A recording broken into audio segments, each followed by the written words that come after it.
For me, the two were anger and isolation. I mean, there were moments about a year and a half ago that I told people I could drop my keys. Something as simple as dropping my keys or dropping something out of my pocket, and I could just pick up like a bottle and throw it against the wall, or pick up a piece of glassware and throw it against the wall. And that was starting to happen. And and then some people said, you have anger management issues. Well, of course I have anger management. Then I started thinking, well, what's wrong with me? Like, why do I have these issues? Have I always had these issues?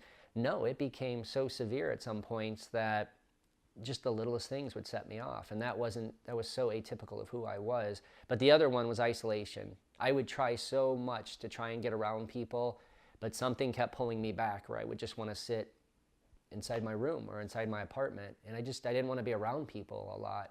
So I would try, but it was almost like a magnet kept pulling me back, and I didn't understand why, because I had been so gregarious and social my whole life. And so those two, anger and isolation, were just becoming worse and worse. And honestly, if those would have gone unchecked, it's just, and with me being as suicidal as I was a year ago, it's just, you have these nightmares. And then some days when you are sleeping, well, when you're sleeping, you're having nightmares. And then there are other days that you go 3 days in a row, you only get a couple hours of sleep, so you're going through sleep deprivation. So it's almost like you don't have a chance. It's just, there's something that takes over upstairs in your brain. And so that's what becomes really tough for people. And again, for me, I think talking it out with all these people I meet every day, it helped, because I was sharing my story, but they were sharing back. So you're not by yourself. And then the other thing is, I was learning how to interact with people again.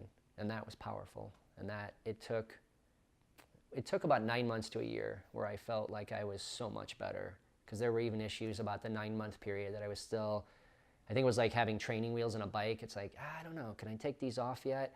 And just recently I thought, I can. And now I'm looking to maybe get back into part-time work. So 20,000 people help me.